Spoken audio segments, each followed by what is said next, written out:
The San Francisco 49ers have the best record in the NFL.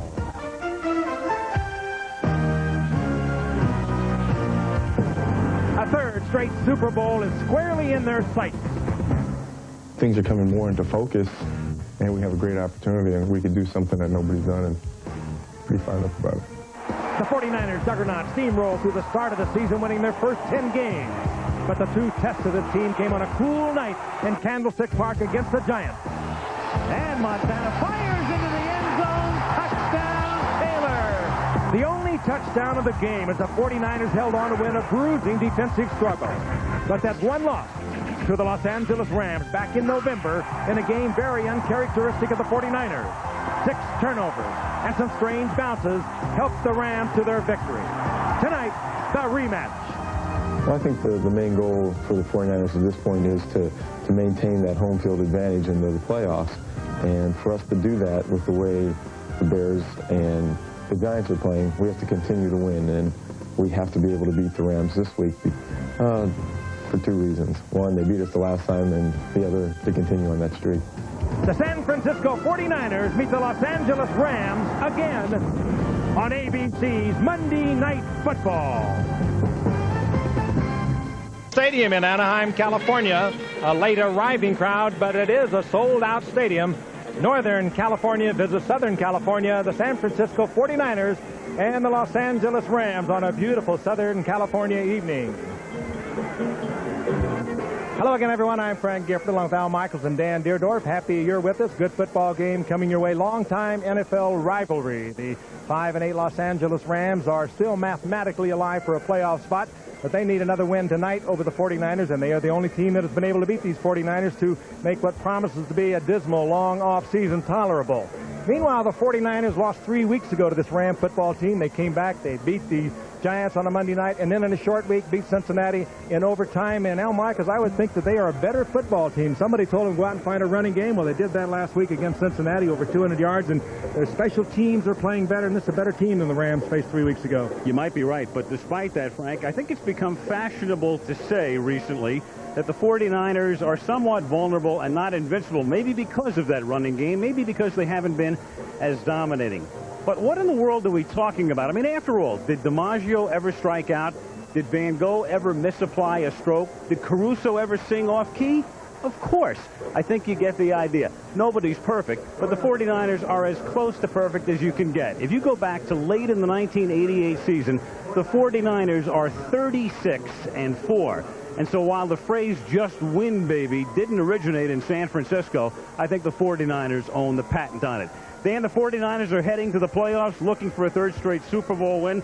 The Rams are heading where? I don't know. And where is John Robinson heading? Well, it's certainly a big story here in Southern Cal, Al, as you're certainly aware. John Robinson, amazingly, is the center of a lot of controversy and talk about whether or not he's going to return next year to this Los Angeles Ram ball club. I mean, a fixture here in Southern California for more than 15 years. John Robinson took this team to the NFC Championship game last year. I mean, they won 13 games. They dispatched both the Eagles and the Giants from the playoff picture before losing to these same 49ers. So it's a story we'll follow up on during tonight's telecast. One thing about tonight's game, it is a good matchup regardless of the records. The 49ers are susceptible to some of the things the Rams can do. The Rams can throw the football. They can throw it well with Everett getting it to Flipper Anderson, Aaron Cox, Henry Ellard. You have to throw to beat the 49ers. And secondly, last time Fritz Shermer, their defensive coordinator, threw a defense at them he calls the big nickel. It really stymied the 49ers. They turned the ball over 6 times, and thus their only loss of the year. And so here we go as these two teams conclude another week of action in the National Football League, which will end with 8 teams having been assured spots in the playoffs and 4 spots still open. The man in civvies, of course, is Ronnie Lott. We saw him 2 weeks ago have a tremendous night against the Giants, but he paid the price. Both knees hurt. Some speculation that he might have to undergo surgery. The 49ers and Lott, at least for the moment, are discounting that and contending they are hopeful that Lott will be able to return in a couple of weeks, be it the regular season, the end of the regular season, or the playoffs. And the way things stand right now, the 49ers will have a week off on the weekend of January 5th and 6th, and they can assure themselves of that tonight with a victory. Mike Lansford to kick off. His kickoffs this year have been very short. And this one bounces at the 13, fielded at the 9 by Dexter Carter. And the rookie out of Florida State begins things by running it back out to the 39-yard line. And the San Francisco 49ers begin from there. Joe Montana loves this stadium. He's had enormous success in Anaheim. As a starter here, he is 8-0. His numbers there for the season: 25 TDs, 15 interceptions. Craig and Rathman, the running backs. Taylor and Rice are the wideouts, and Jones, the excellent tight end. Parrish, McIntyre, Sapolo, Barton, and Wallace, the line. McIntyre, in particular, having an outstanding season. Here's Rathman on first down, going nowhere. Doug Reed makes the stop. The 49ers, the last time they faced the Rams, were invited to run by that Ram defense, to which Dan referred, and they begin by running tonight against basically a 3-4, Reed, Wright, and Peel. But Kevin Green always lines up on the line. He's also their pass rush specialist. Sams, Kelm, and Wilshire. Only Wilshire will remain as a linebacker when they go to the big nickel. Gray, Henley, Newsome, and Stewart are the defensive backs. Sidney, Ron Lewis, and Jamie Williams are in this set for the 49ers. On 2nd and 11, as Montana retreats, takes that 5-step drop and has it knocked down by Doug Reed, big number 93 in his 8th year out of San Diego State. So 3rd and long for the 49ers, 3rd and 11. What we talked about with John Robinson last night, he said we'd like to get pressure in the middle into Montana's face. He only takes the 3- or 4-step drop. He tries to get rid of it so quickly. He said we're going to try and get in his face, get the big hands up, and they were successful on the first pass attempt. 3rd and 11 for the 49ers from their own 38-yard line. Sidney is in the backfield behind Montana. That's Lewis in the slot, and Montana with a little confusion as the play clock was running down, and to avoid a delay penalty, Joe takes a timeout. So the Rams gave the 49ers a lot of trouble defensively 3 weeks ago in Candlestick, and it begins that way tonight. Well, they opened up at the 3-4, and Montana came out and looked at 6 defensive backs. He said, hey, this isn't what I planned on. Timeout, baby. Well, you see Joe Montana and the Niners take a timeout 52 seconds into a game, but one of the reasons he did is the Rams have a line now with 7 defensive backs. I think it was a good move in their part. They got in trouble early up at Candlestick Park when they didn't know what the Rams were doing defensively. They struggled for a long time up there, got behind, and never could catch up. They just called timeout to look it over this time. Well, you've got a nickel, a dime, and a quarter with 7 defensive backs. Faranese blitzes from the outside, and on 3rd and long, it's incomplete, but a flag goes down as Jerry Gray and Jerry Rice made contact, and Rice is the man applauding, figuring that it's interference against Gray, which would be a first down. Yeah, I don't see where Jerry Gray has much of an argument. He sure hit Jerry early. Jerry Gray hitting Jerry Rice. I mean, it was well before the arrival of the ball, Frank. Tom Dooley is the ref. We got defensive pass interference. Number 25, first down. Jerry Gray here, number 25, is going to be matched up against Jerry Rice most of tonight.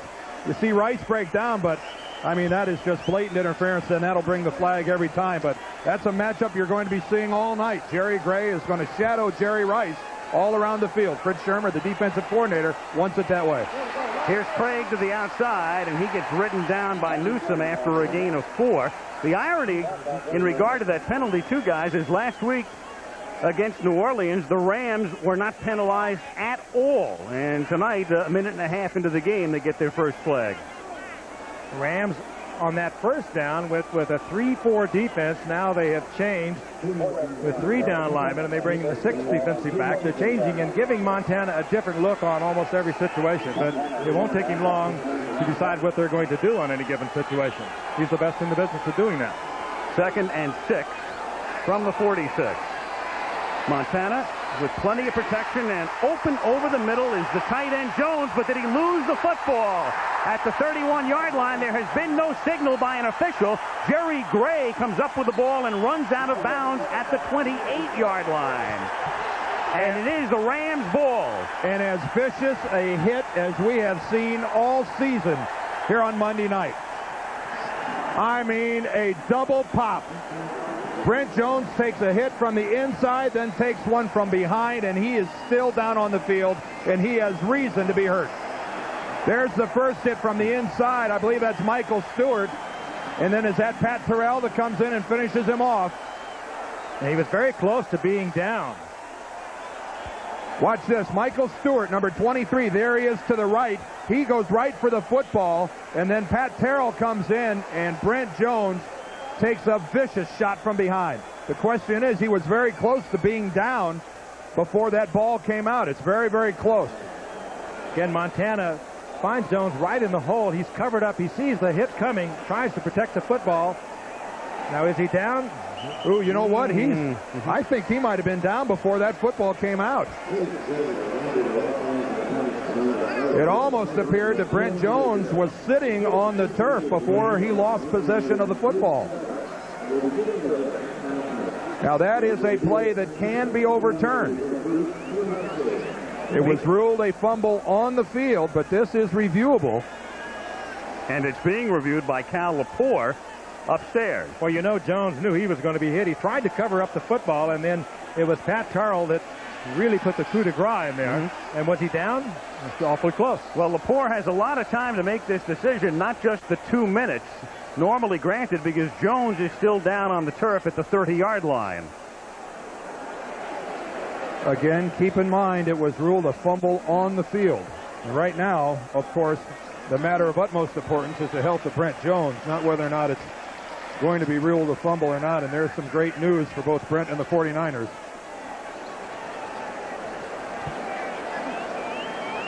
All right, let's look at this closely one more time, Kenny, Craig, if we can. Let's take a close look at this. All right, where does Brent Jones make contact with the ground? He still has the ball there. There he's on the ground, and I think he has possession of the football. It is starting to come loose. Yep. And the best part of this play is Brent Jones is up and leaving the field and without a whole lot of assistance. Now, in the eyes of Cal Lepore, though, it has to be evidence convincing enough to overturn what the call was down on the field.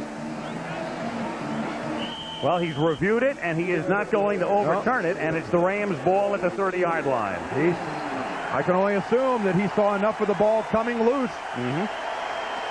They go with the call on the field. That's one that could have gone either way. 3 weeks ago, the 49ers turned it over 6 times. 1st and 10 from the 30-yard line, and there's contact made, and he flagged. 2, in fact, as Don Griffin runs into Henry Ellard. Pass interference. And so they work on Brent Jones, who's having a sensational season as the 49ers tight end. Tom Dooley with the call here. I think they went over to have a discussion right away as to whether or not I think it was a catchable ball. The ball kind of floats. Defensive pass interference. Number 29. First down. Yeah, that was a catchable ball. Almost took his wallet. Thorough mugging on the part of Griffin. So a 17-yard penalty, as it turns out. Just to wrap up the Brent Jones play, the replay booth saying inconclusive evidence. No overturn from the 47-yard line. Gaston Green picks up about 5. He gets the start tonight because Cleveland Gary has had major problems fumbling. And let's take a look at this Ram offense right now. Led by Jim Everett. Despite a 5-8 Ram record, it's been a good year overall for Jim Everett, emerging as one of the best in the NFL. Gaston Green and Henry Ellard with Willie Anderson are his key man, with Holohan the H-back and Damone Johnson the tight end. And then the guys up front are Pankey, Newberry, Smith, Love, and Slater. And that is a veteran, extremely experienced, and good offensive line. On 2nd and 5, it's caught at the 30-yard line. Then it comes loose as Henry Ellard never had possession. Incomplete pass. Don Griffin with the coverage. Ellard never had it, and it will be 3rd down and 5. Well, I think the reason Ellard never had it was because of the outstanding coverage by Griffin. Look how he anticipates that break to the inside, and then look how he gets his hand on Ellard's left arm. He pulls Ellard's left arm down as he's attempting to gain possession of the football right there. Outstanding coverage by Don Griffin. 3rd down and a short 5. from the 47-yard line. Early first quarter with no score. That's Ellard in motion. Everett retreats and lofts it incomplete, intended for Ellard, covered by Griffin. And the Rams will be forced to kick. So Griffin seeing a lot of action on the first series. And again, they check out Brent Jones. Deciding if he can tell you what area code he's from. He really took a shot. We've been watching him ever since he came off the field. Keith English to do the punting for the Rams. John Taylor back to receive for San Francisco at the 10-yard line. It was Taylor who had the monster night in the game between these two teams last year here with 2 long touchdown receptions. This is a short kick and a fair catch called for by Taylor at the 23-yard line. And from the 23, the 49ers will begin their second possession. 12:18 to go in a scoreless opening quarter in Anaheim. And you saw John Taylor come up and make a fair catch. Well, that just goes down in the play-by-play as a fair catch. But to me, that's a fair catch that has positive yardage applied to it. In traffic, he comes up and handles the football. If that ball bounces, guys, that may go all the way back to the 10-yard line. That's a big-time play by John Taylor, who is an exceptional punt returner. Yeah. 1st and 10 from the 24-yard line. Montana flushed out. And Montana runs out of bounds up at the 25-yard line. A minimal gain. He was chased out by Mike Peel. Early first quarter in Anaheim with no score. Again, if the 49ers win any of their next 3 games, they clinch home field advantage for the balance of the playoffs. It will also ensure that they are off that first week of the playoffs when the team with the worst division winning record has to play, to wit either the Giants or the Bears. Jamie Williams is the man in motion from the 24-yard line, 2nd and 10. Craig tries to cut it back and settles for a gain of 1, stopped by Wilcher and Reed. And it will be 3rd and 9. The Giants and the Bears, of course, helping the 49ers cause immensely this past weekend by both of them losing. The Giants to the Bills and the Bears getting beat by Buffalo, and by Detroit, and of course both of them suffering grievous injuries to their starting quarterback. Jim Harbaugh out with a separated shoulder and Phil Simms gone with a bad foot. So the 49ers are definitely in control for being at home all the way through the playoffs. All they have to do is win one. 3rd and 9. The Rams go to those 7 DBs. Fairnay's almost sacks Montana, but Joe escapes. Pump fakes. Flag goes down. Runs for the first down. For the moment anyway. Jerry Gray ran him out of bounds. There's a marker down at the 38-yard line.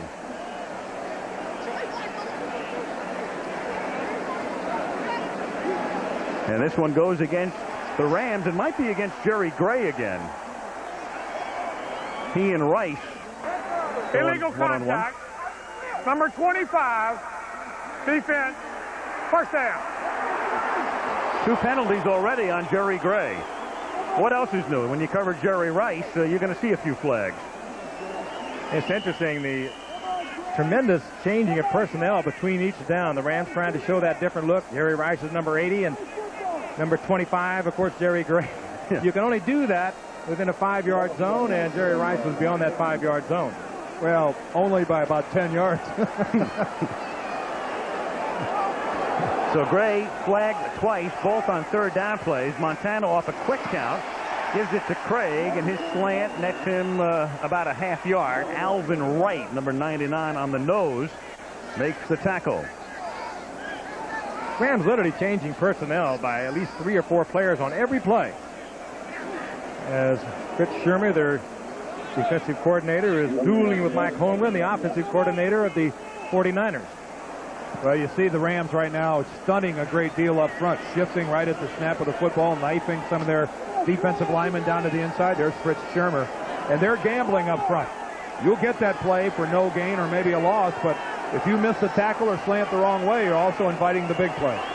6 defensive backs now for the Rams. 2nd and 9. That was Taylor in motion. It is swung out to Roger Craig, and that's a milestone catch for him as he's taken out of bounds by Stewart about 3 yards shy of the first down. Roger Craig has caught more passes than any running back in the history of the NFL, and that reception sets a new 49er record, breaking a mark he had shared up until that moment with Dwight Clark.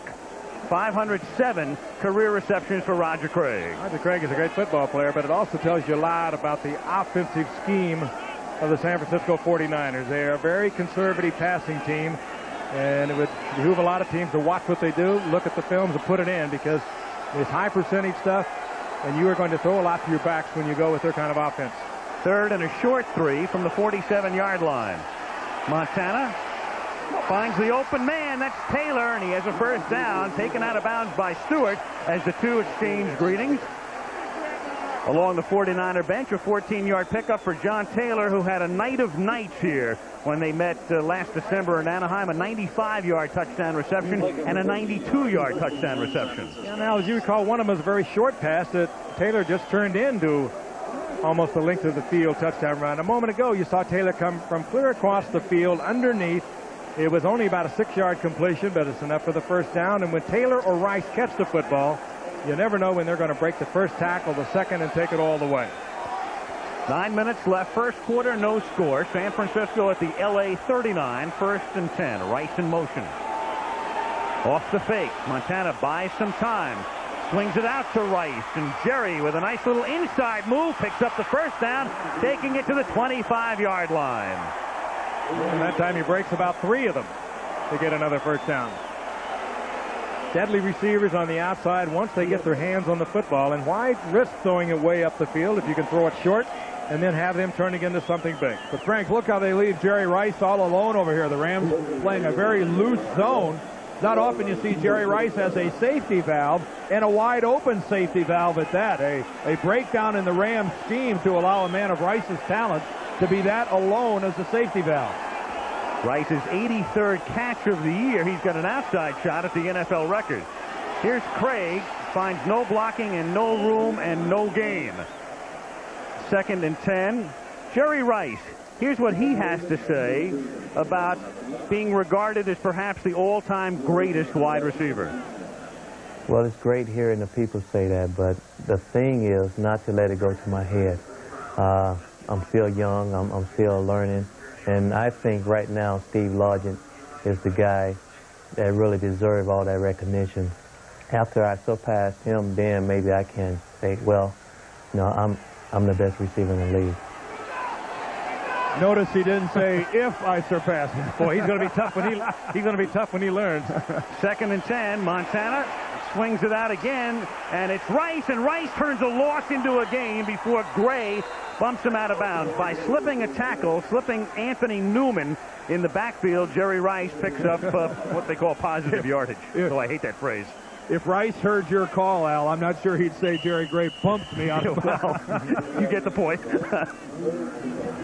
84 catches this season. We talked about a possible record. Art Monk, Washington, 84, 106. And then you go back to Charlie Hennigan at 101 and Lionel Taylor at 100, the only 3 in triple figures. So right now, Rice would need 22 in the equivalent of almost 3 full games. His numbers for the season right there. 11 touchdowns, leads the league, but he hasn't scored a TD in 4 weeks. On 3rd and 6, Rathman is wide open. Rathman inside the 10, first down at the 8. It'll be 1st and goal, San Francisco. Bobby Humphrey with the tackle, 15-yard gain. Oh, it's going to let Montana have that much time to stand back there and look around, look downfield. Finally, somebody's going to be open when he has 5 receivers in the pattern. He looked downfield. He wasn't there. He knows immediately where the checkoff man is. Rathman completely uncovered. And, of course, you can get good coverage downfield with the linebackers and the backs working together, but you give up that little soft zone near the line of scrimmage, and the Rams did just that. 1st and goal. To this point, this has been a prototypical San Francisco drive. Montana back, has 3 or 4 possibilities, finds the open man, and then he gives it to Sidney on the ground, and Harry Sidney picks up 2, takes it to the 6. Darrell Henley makes the stop. It'll be 2nd and goal with 6:08 left in a scoreless opening quarter.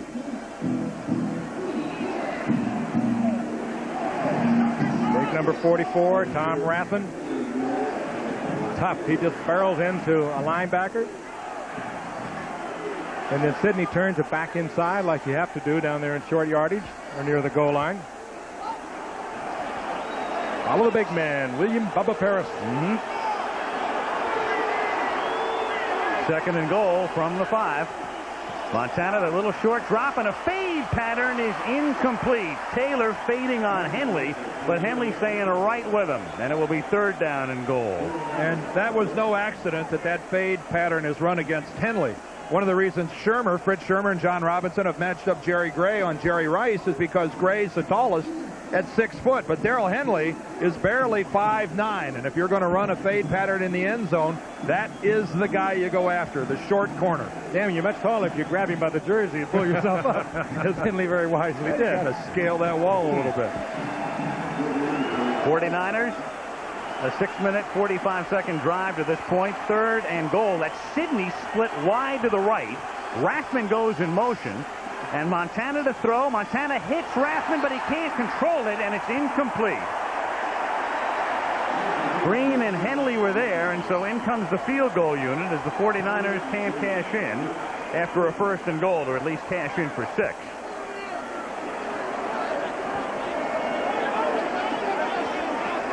Montana had it there. Had Rathman been able to hold the football, he still would not have got the first down. Good coverage there.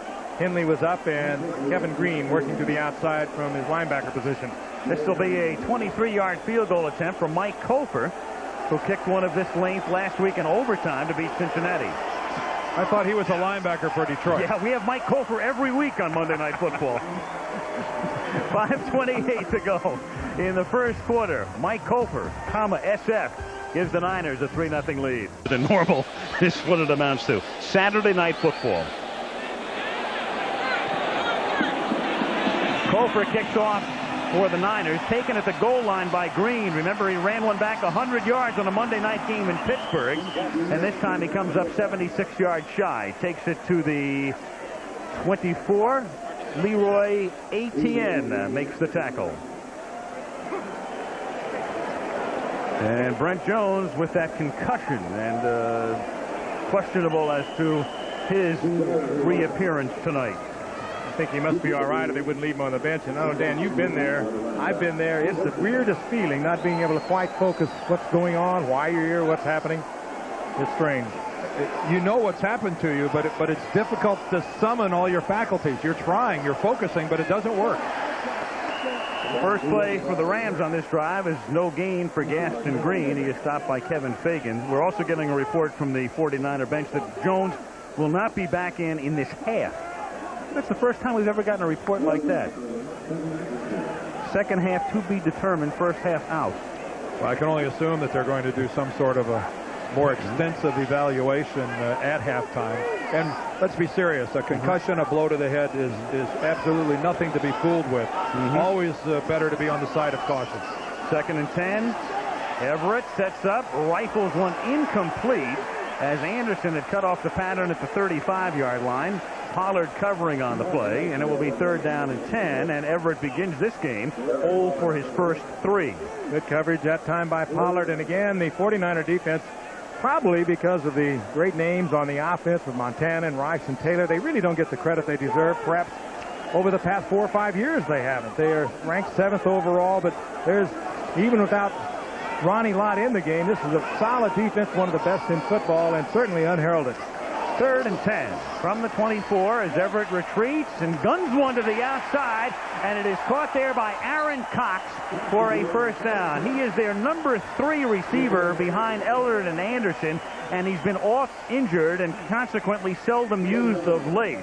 But he runs a nice out here, and Everett has the arm to get it to him. Oh, does he ever. Everett has one of the strongest arms I think I've ever seen, and there is the out. Not bad coverage.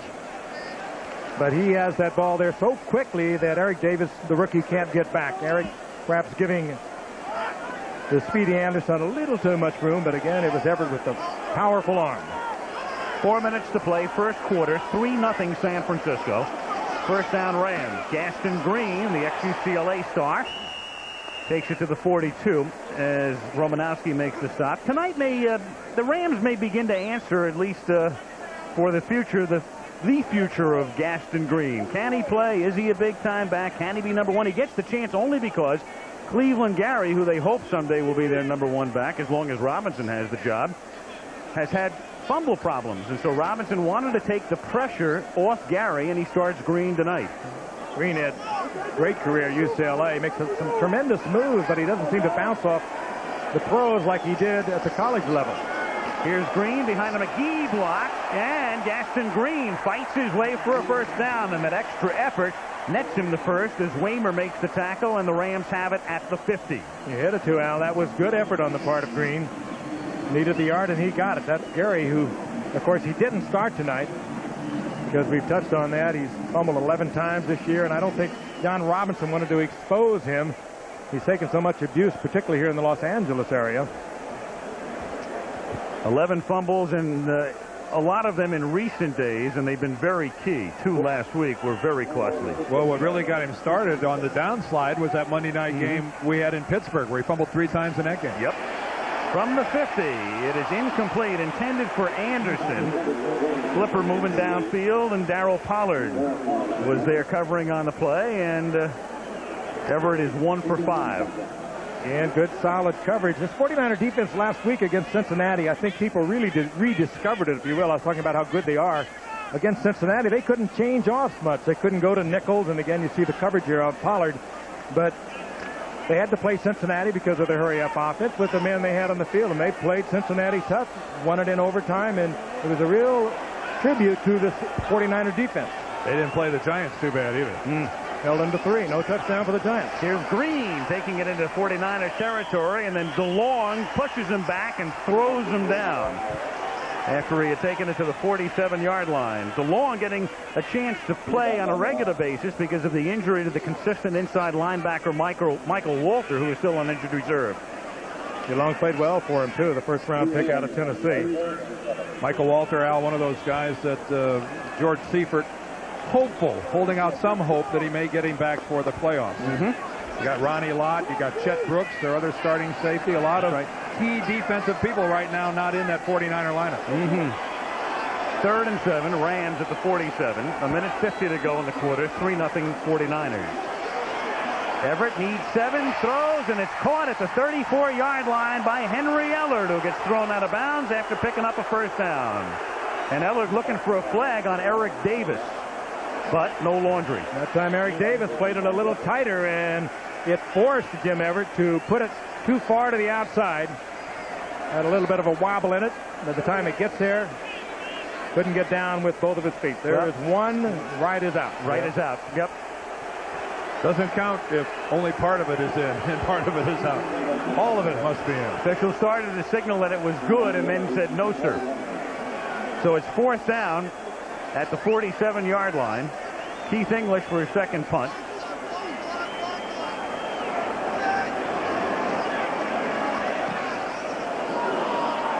A liner. Taylor at the 19. And Taylor back to the 24-yard line. So both Ram drives end at the 49 or 47. Paul Butcher makes the tackle. San Francisco has the ball with a minute and a half to go in the quarter and a 3-0 advantage. Joel Chamberlain is up there at the helm, and that's a lot of hot air right there. 49ers take over at their own 24-yard line, 1st and 10. Glad it's above us. Yes. As Montana throws, and it's caught by Jerry Rice, his 85th catch of the season as he nears a career high and picks up a first down. Rice has not found his way into the end zone in a month. He kids around, says, I've been on vacation in Bermuda. It's a beautiful shot of what Rice does to his own. Right in the middle of it, Montana reads it perfectly with him, hits the gap, and as you can see, he breaks one tackle, and he might be on his way to the end zone. He doesn't mind getting into that traffic. First down at the 43-yard line. We have a flag. I think the 49ers jumped offside. Roger Craig with the ball. And little skirmish here. I think Mike Peel is gesturing something at Jesse Sapolo, maybe that he moved or flinched or somebody did.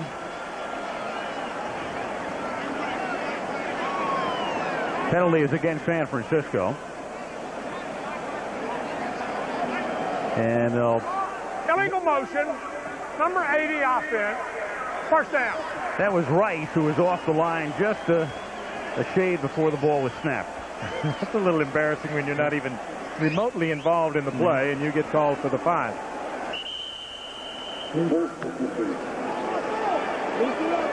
First and 15 at the 38. 43 seconds left in the quarter. 3-0 San Francisco. Here's Rathman turning it to the outside after finding no room in the middle, and Darrell Henley trips him up at the 41-yard line after a gain of 3. Well, that is a nice open field tackle by a guy that's not very big. Listed at 5'9", 172. He's got to take on the 49ers big back in Rathman. It's 230 plus. And Darrell Henley, a clean tackle in the open field for no gain. That's a very nice play. When he made contact, Rathman went down right there. Quarter coming to an end. And so we played 15 minutes at Anaheim Stadium. Mike Colford's 23-yard field goal, the only scoring. San Francisco 3, Los Angeles nothing. Back we come after this commercial message and a word from our ABC station. Well, in sports, we're always talking about home field advantage, and normally it applies, but don't tell that to the San Francisco 49ers. They love playing on the road. Yeah, everybody's home field to their advantage. It's a remarkable record. It really is. We've got a comparison we want to show you later about how they relate to other great sports teams and their ability to win on the road. But, Frank, I'll say this. I think it's easier to win on the road in football maybe than any other sport. In fact, sometimes it's easier to win on the road than it is at home. 2nd and 12 as the second quarter begins. The Niners leading 3-0, and Harry Sidney catches it, gets to the 50-yard line. Let's take a look at the Niners, what they've done on the road. Regular season only now. In hockey, the Buffalo Sabres hold the NHL record. They won 10 straight on the road. In basketball, the Lakers, of that 33-game winning streak, 16 in a row came on the road back in 71-72. Here are the Niners, 16 regular season games plus 1 in postseason.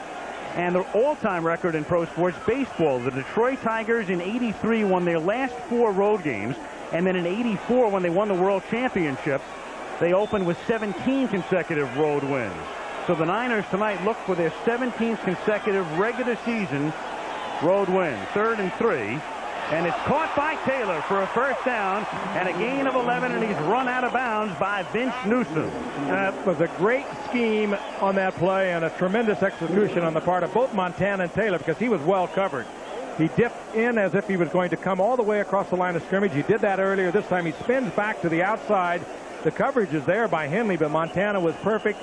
And Taylor, with the extraordinary concentration that he has, gets the first down. These guys just make plays on little passes that are such high percentage for Joe Montana, and then they turn it into big gainers. Other thing you talk about winning on the road, the 49ers, they travel pretty well too. This is quite an organization. They room alone if they want to. It's all first class. Take your wife, whatever you want to do. If they could charter the Concorde, they would. Don't give Eddie any ideas. From the 39-yard line, it's incomplete, intended for Roger Craig. It'll be 2nd and 10. And we can tell you that ABC's Monday. Over to take a seat next to Brent Jones, and here's why. Here he is right here. Watch him over here. He's going to cut Mike Wilcher, who comes in from the outside. And watch how his head makes contact with Wilcher's knee right there. And that is a kind of a stunning blow, and Harry Sidney walked off under his own power now over on the 49er bench. 2nd and 10 from the 39-yard line. Niners ahead early second quarter, 3-0. Rathman. Rathman, he was watching Randall Cunningham highlights yesterday, but it doesn't work. Stopped by Michael Stewart. And Montana was hit that time by Doug Reed. I mean, Reed really came through as Montana handed the ball off and knocked him down. Reed almost took the hand off. He was in on top of Montana, wasn't even touched. Ripped across the line of scrimmage, and Montana just was barely able to hand that ball off. Watch Reed, bottom of your screen, number 93. Well, you can see the 49ers pulled their guard. Harris Barton pulled out, and Steve Wallace, the right tackle, had to try to down block. Well, you can't down block on a guy that's pinching to the inside. There's no way you're going to get him. Again, the Rams guessed right. 3rd and 6 from the 35-yard line. Rice in motion. Rams nearly jump. Now we've got a flag. The Rams did jump. Could be a free play. Roger Craig can't get to it. Just overthrown. He beat Jerry Gray. And you don't see that very often. Joe Montana with a wide open man overthrowing him. And the Rams were offside. It won't be enough, however, for a first down. It'll be 3rd and inches. Little crossing pattern with Craig underneath of Rice, and he was wide open. Rice coming across the middle. There's Rice in the middle. 3rd down. Craig spins away from Jerry Gray. He is wide open, and those are the kind that Montana will rarely miss. He has such a great touch to that outside. Farinese, 51, was the man who was offside. So it's a 5-yard penalty. It makes it 3rd and inches. San Francisco at the LA 30. 12:43 to go in the half. 3-0. San Francisco. Walls and Williams are the double tight ends. Remember, Jones is out, the other tight end. Rice on a wing. Rice starts in motion. Craig gets stopped before he can reach the 30-yard line. If it is Rice, that'll be twice now that Rice will be offsides, not even involved in the play. Offside. 91 defense. First down. They tried to accuse Rice. Well, and he goes against Kevin Green. You know, Rice did move before the snap of the football, but he is eligible to move. I mean, he's a wide receiver. He was there on the wing.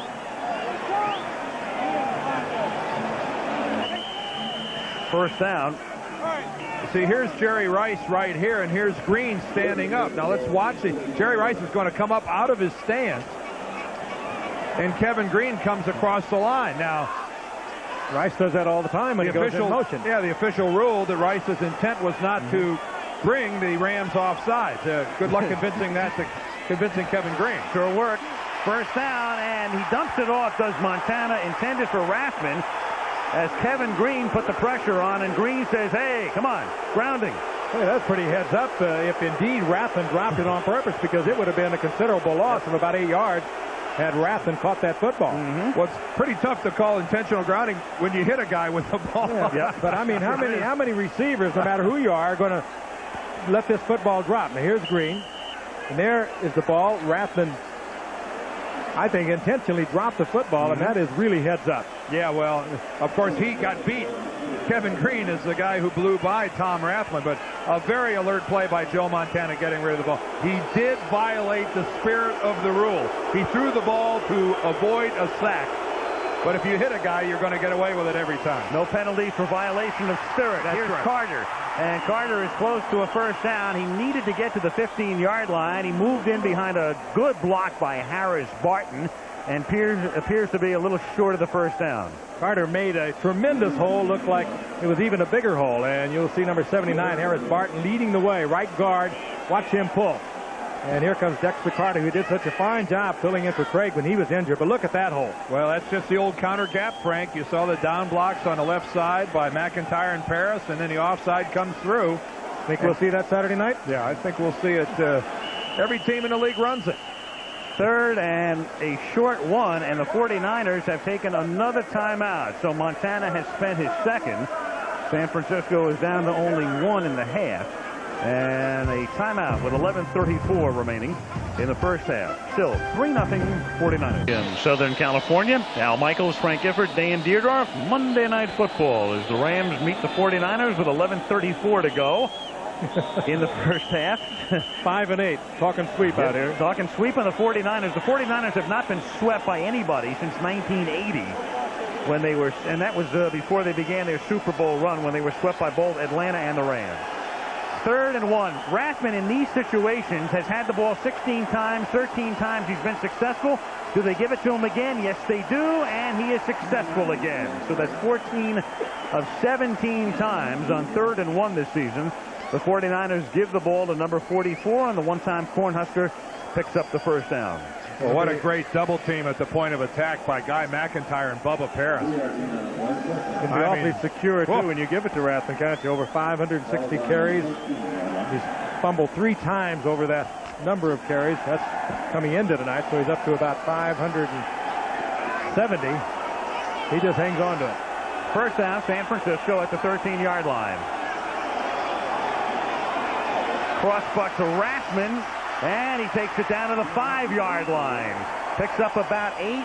Newsom makes the tackle. And the 49ers looking as they normally do. Methodical, efficient, and on the move.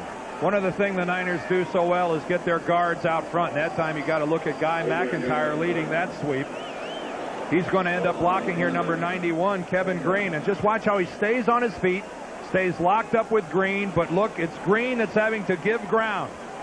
It's Kevin Green that falls backwards, and Guy McIntyre, that is as good as it gets for a guard. Stay on your feet, lock up your guy, make him be the one to give ground. That's a Pro Bowl Kevin Green he's blocking against, too. 2nd and 2. Roger Craig should have the first down. Needed to get to the 3. Appears to be inside that stripe.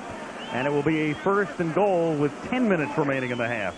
You get the feeling when you talk to George Seifert, as we have, that he has not been all that concerned about the running game. And now we have another injured player. But he said he's beginning to come around just like it did last year, about the same time.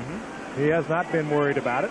Last week, even though they went against a weak Cincinnati team against the run, they still got over 200 yards. He said it's beginning to come. Frank Stamms, the linebacker, is the injured Ram, who came into the game extremely healthy.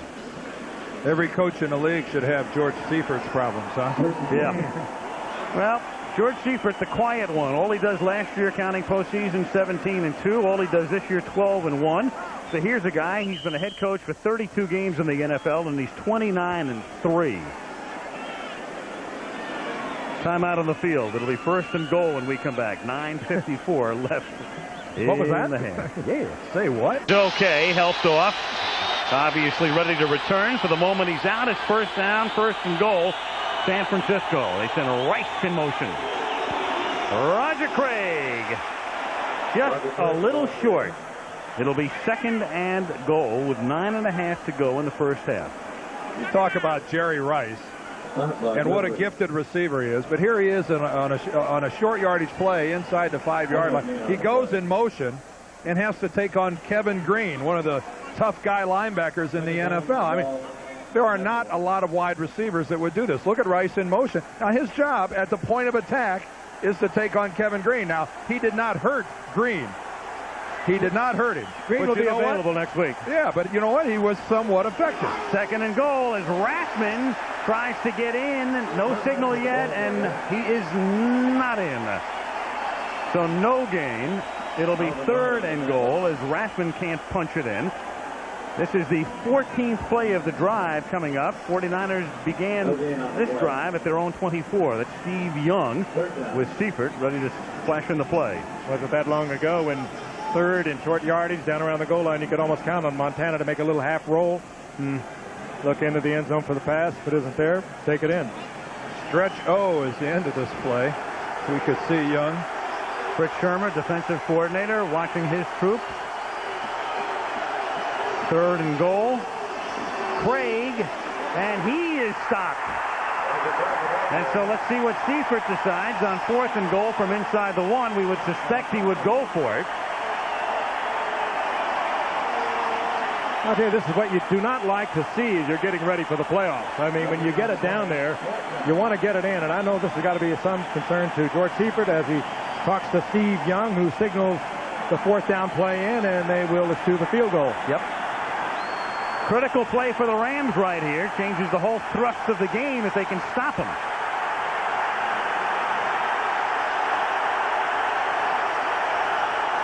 Fourth and goal.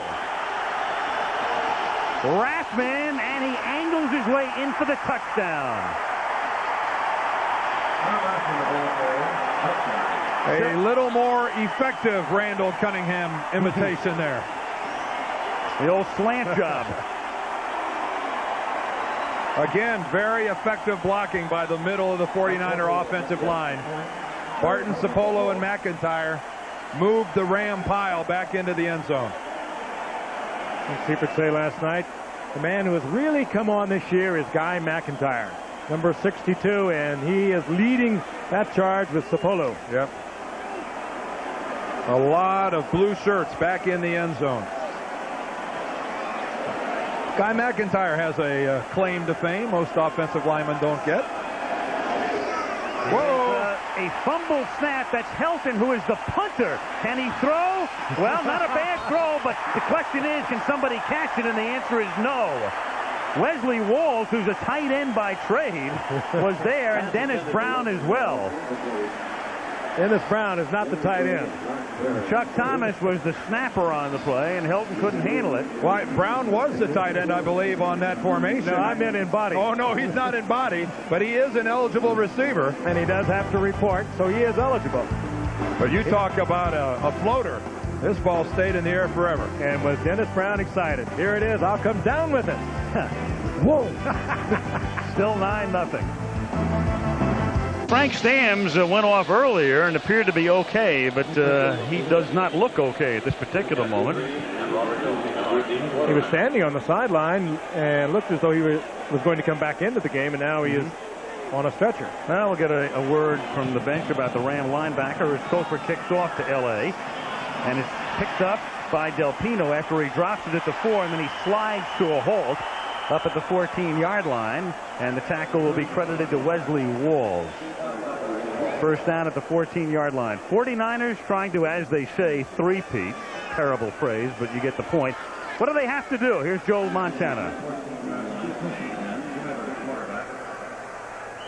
Well, I think we have to get our team back to full strength and health-wise, and we also have to be able to cut down the mistakes that we've been making offensively. I can't speak for the defense, but just cut out the turnovers and be able to methodically move the football like we have in the past at this stage. Rams take over, and on first down, Everett misfires, intended for Flipper Anderson, and Jim Burt came charging in, and Everett is asking for a late hit on the former Giant and current 49er nose guard who shares time with Michael Carter. Burt says, who, me? Well, I think what Jim Everett is complaining about, that Burt hit him down at the knees. Burt comes through and beats his man, but then as he approached Everett, he ended up hitting Everett down around the knees. That's what Jim's complaining about. Burt's only about 6 feet tall, and Everett's 6'5". Those knees are kind of low. Let's take a look at it. You watch him come in from the left. You betcha. Yep, that's what Jim doesn't like right there. 2nd and 10, and Gaston Green moves forward up to the 18. It will be 3rd and 7.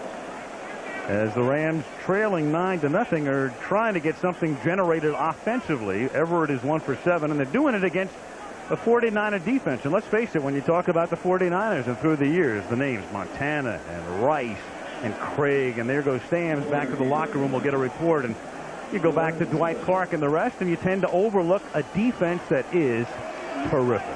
They're 7th coming into tonight overall in the league. A year ago, they were 4th in the NFL. In '88, they were 3rd. In '87, they were 1st. So they are always right near the top defensively. 3rd and 6 as they pick up the blitz by Millen, going deep, and it's incomplete.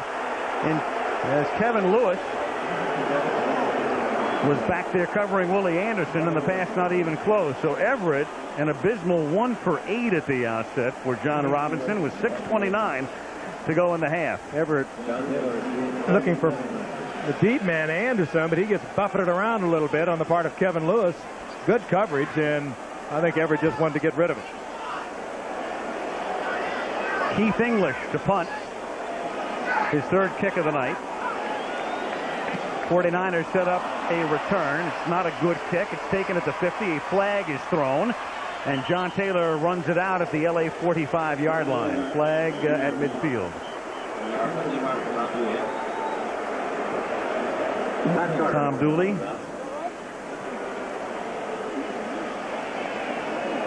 Our referee. Uh-oh. Against the 49ers. Yeah, but if that's before the kick, that's the flag came late. That's what everybody's waiting to see now. If that came before the kick, that would be a first down. Holding, number 23, post-possession foul. There you go. First down.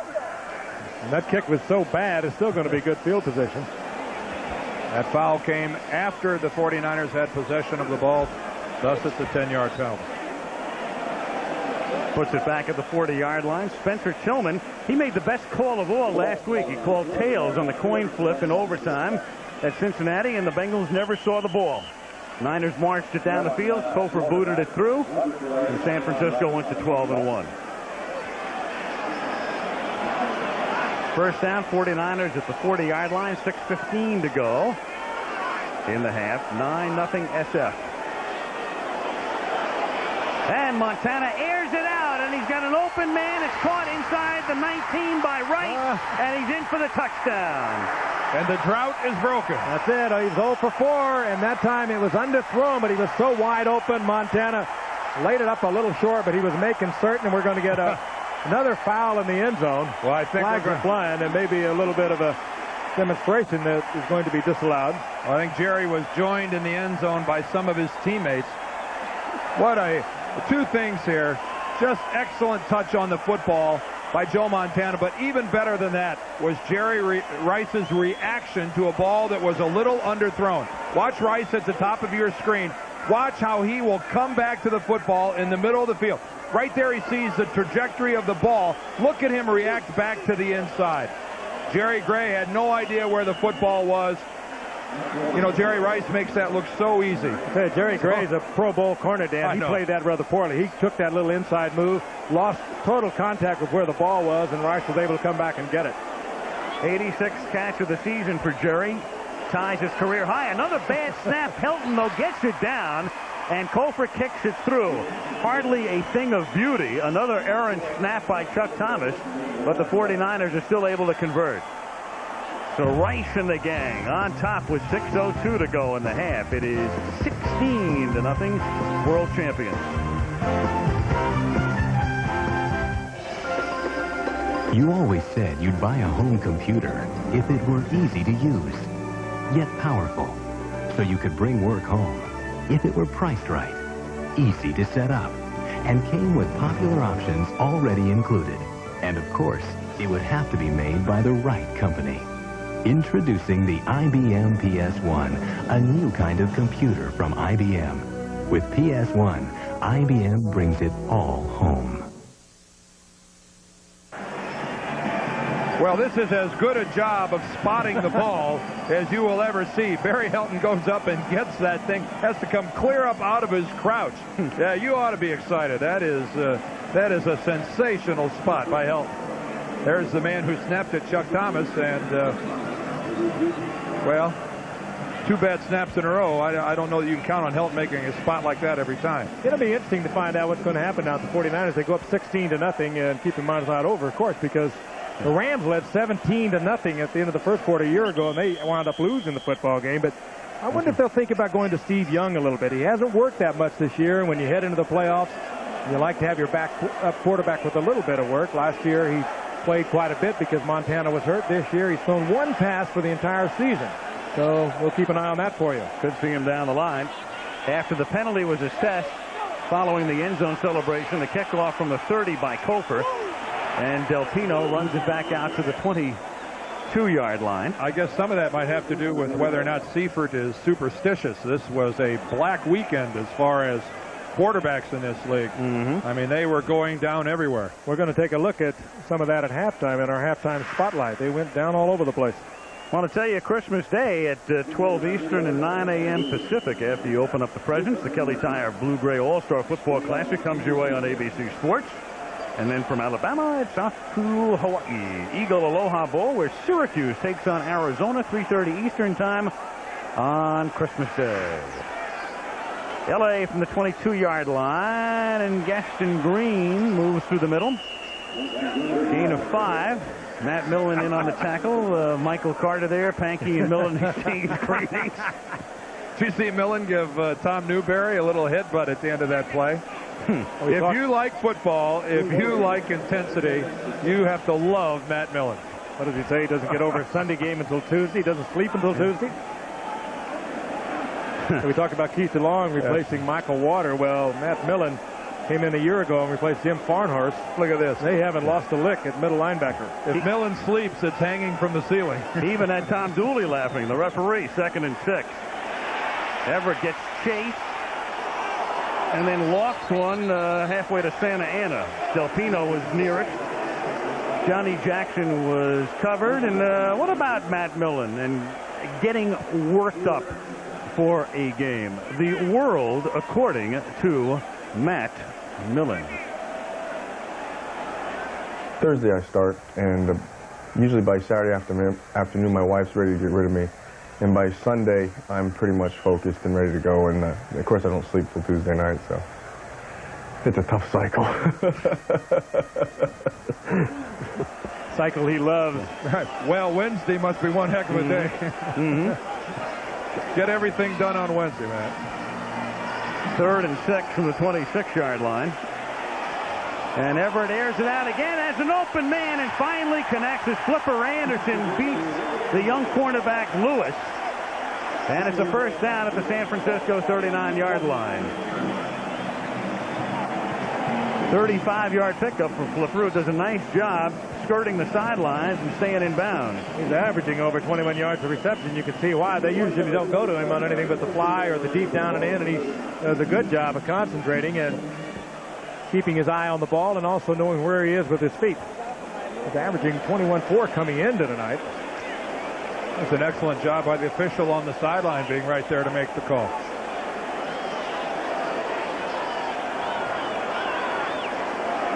First and 10. Damone Johnson in motion.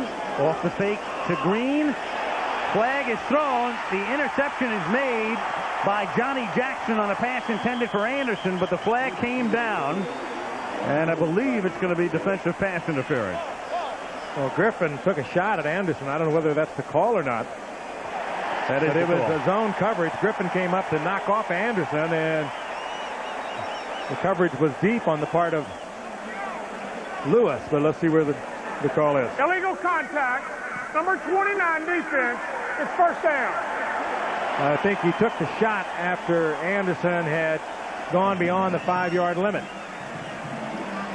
It's his own defense, and Griffin will take a shot at Anderson and then turn him over to the deep man. He's gone beyond the 5 yards. You cannot make that kind of contact. Hey, if that rule still existed, you wouldn't be even hearing about the run and shoot, would you?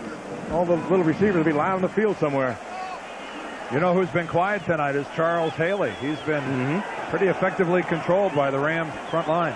94 of the 49ers, their sack specialist. Green picks up a couple on the right side. The ball is loose, but no fumble. It's down. The play is dead, and the Rams still have the ball after a 2-yard gain.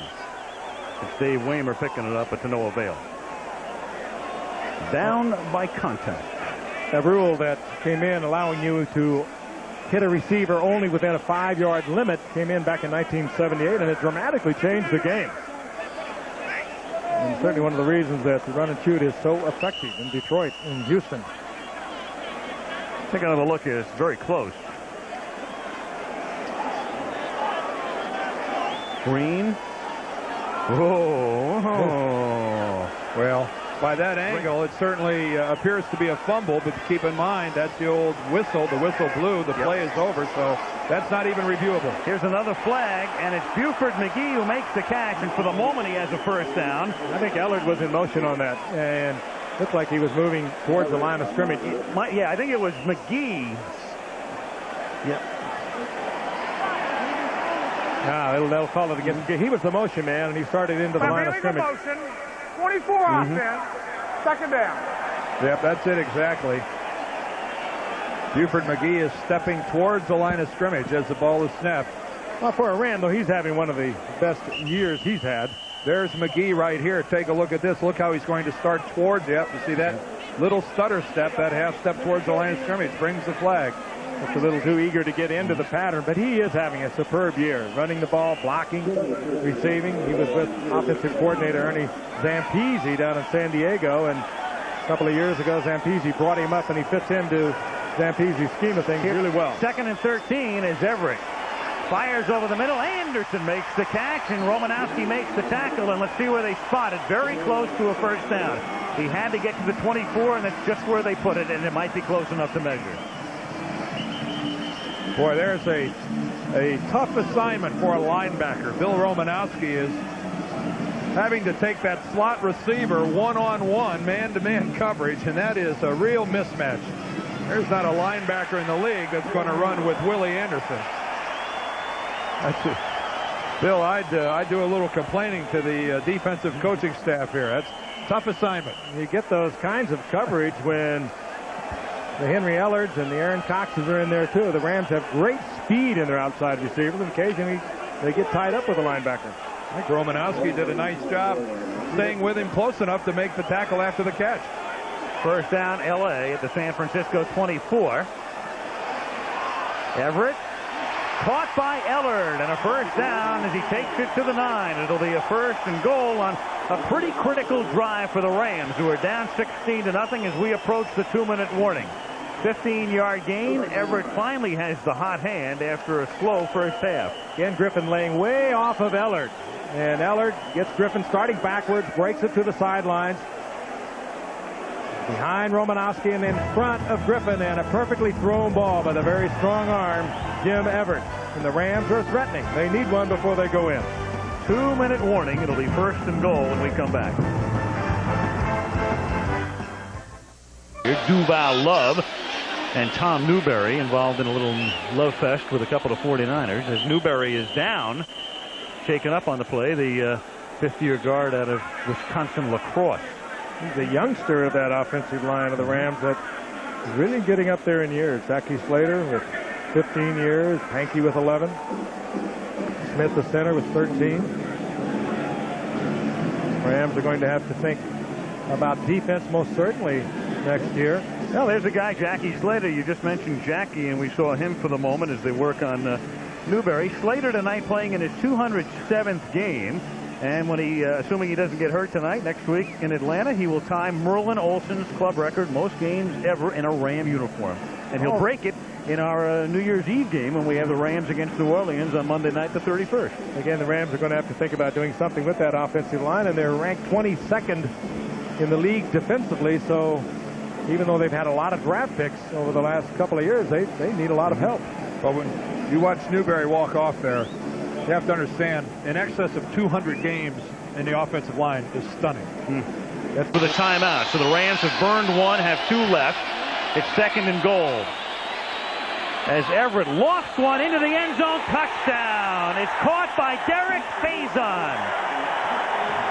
He's a rookie out of Howard, the school in Washington, D.C., and Jim Everett was saying last night, that's a play we put in just for this game. And you know, this is the play that Bill Parcells was so criticized for. Pollard plays to the inside, and the Giants tried to do the same thing, and Sims threw the interception. But look at Pollard now. He's playing to the inside. Faison is 6'4", and it's perfectly thrown. Everett very candidly told us last night this is what to look for down near the goal line, and it was the play that the Giants tried to use against the 49ers. Mike Lansford boots it through, and so the Rams get just what the doctor ordered. Just what they needed. They needed a touchdown march. They get it before the half. We have 1:32 left in the half. The youngster Faison, his 3rd catch and his first NFL touchdown. And that makes it 16-7, 49ers.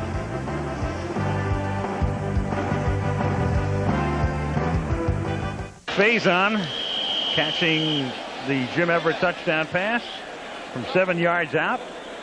49ers talking about it, the secondary on the sideline.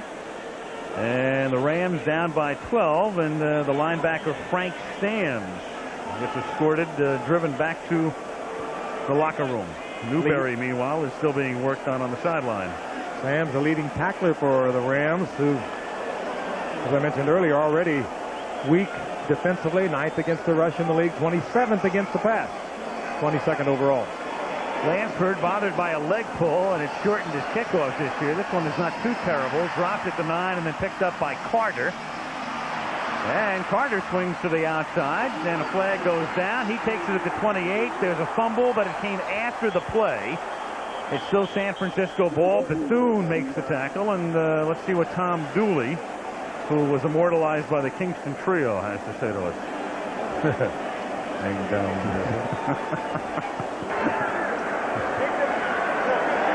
Against the 49ers. Going to back them up, and remember the Niners have only 1 timeout remaining. They've burned 2. Illegal block in the back. Number 43 on the receiving team. First down. Dave Weimer. John Robinson, I think, was half kidding last night, and he's a lot of fun. He's taking a lot of heat out of here in California. We'll be talking about it later, but was half kidding when he said Mike Lansford kicking so short. I'm tempted to have him kick it out of bounds. At least we know it's going to be in the 35. Yeah. At least he kept his sense of humor, and he has been under fire. That's unique for John Robinson with the great success he's known with USC and, of course, with the Rams up until this year. First down. It's caught by Jamie Williams as he takes it up to the 26. Montana, a master naturally at these situations, but again, a little short in deck here with just the 1 TO remaining. 2nd and 1 as Montana retreats. And Montana has Taylor, but can't get it into his hands. John Taylor had a big gain out near midfield, but they missed the connection. It will be 3rd and 1. Taylor did a number on Darrell Henley, second-year player out of UCLA. He completely spun Henley around. Taylor with a move to the inside. Look at Henley. Actually gets his feet all tangled up, and down he goes, and just off the fingertips of Taylor. 3rd and 1. 1:03 remaining. First half. 49ers up by 9. And Rackman seeks the first down. Has it. Gets to the 28-yard line. 1st and 10. Larry Kell makes the tackle. 49ers go without a huddle.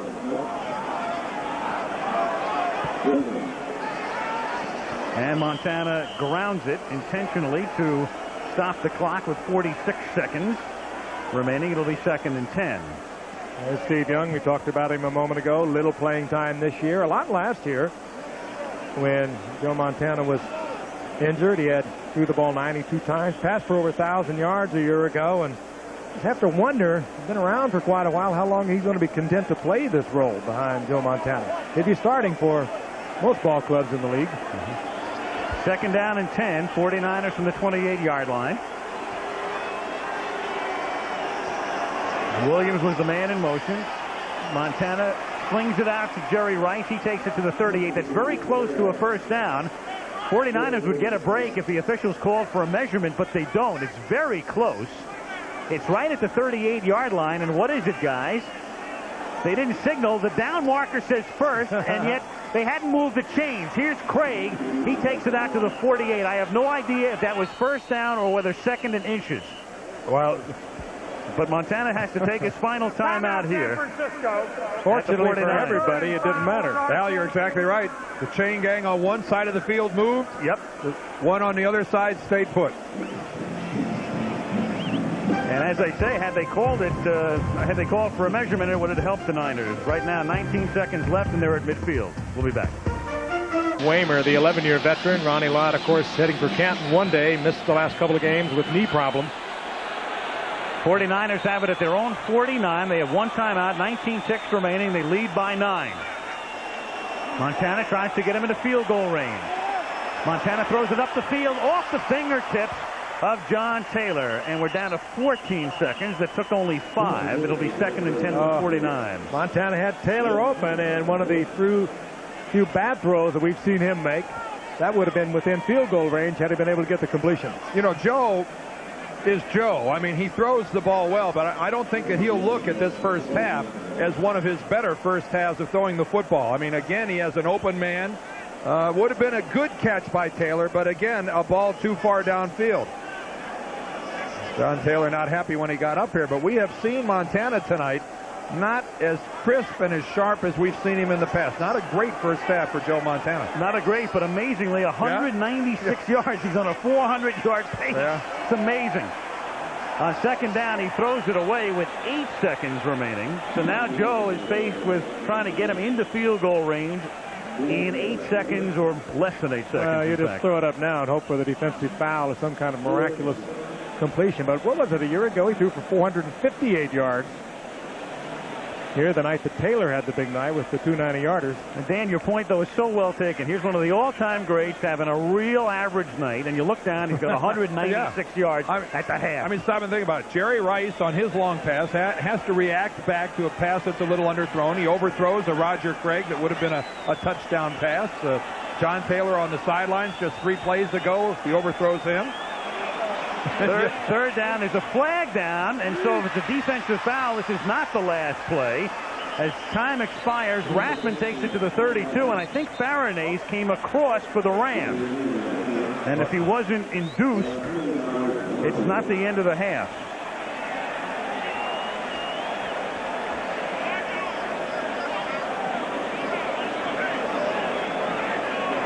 Offside, 51 defense. Third down. Yep, half still goes. But the thing to keep in mind here is they bring the football back because you must take the 5-yard penalty. Exactly right. You don't get the extra down and the yardage. Yep. You can see there at the top of your screen, Farinese was across the line of scrimmage. So even though that long completion to Rathman, that comes back, they take the 5 yards and get the free play. And they put 1 token second on the clock, even though it had expired.